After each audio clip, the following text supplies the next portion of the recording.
Thank you to किया Modi. Okay, आम्ही आमची अॅनिव्हर्सरी होती 25 डिसेंबर आज, आणि आम्ही ठरवलं होतं आधी की आम्हाला व्हेकल घ्यायची. आम्ही बऱ्याच ठिकाणी फिरलो वगैरे, पण नंतर आम्हाला किया मोदीकडनं मी जेव्हा इथे भेट दिली तेव्हा मी किया कॅरेन्स या गाडीबद्दल खूप माहिती मला मिळाली आणि आम्हालाही ती गाडी खूप आवडली. आणि सर्व्हिस खूप एक्सलंट आहे. सर्व्हिस एक्सलंट आहे. तुमचे सेल्स एक्झिक्युटिव्ह कमी वेळेमध्ये गाडी अवेलेबल करून दिली. अब्दुल रहमान आणि हे सेल्स एक्झिक्युटिव्ह होते, संदीप सर होते, तुमचे फायनान्सचे मॅनेजर होते. त्यांनी आम्हाला खूप खूप उत्तम अशी मला सर्व्हिस दिली आहे. आणि लिटरली मी असं म्हणतो की कमिटमेंट टू कस्टमर.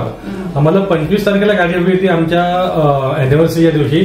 त्यांनी आम्हाला कमिटमेंट केली, त्याच दिवशी आम्हाला विथ नंबर सगळं काही करून आम्हाला त्यांनी आज डिलिव्हरी दिली आहे. आम्ही किया मोदीचा आम्ही खूप खूप आभारी आहोत. Thank you very much.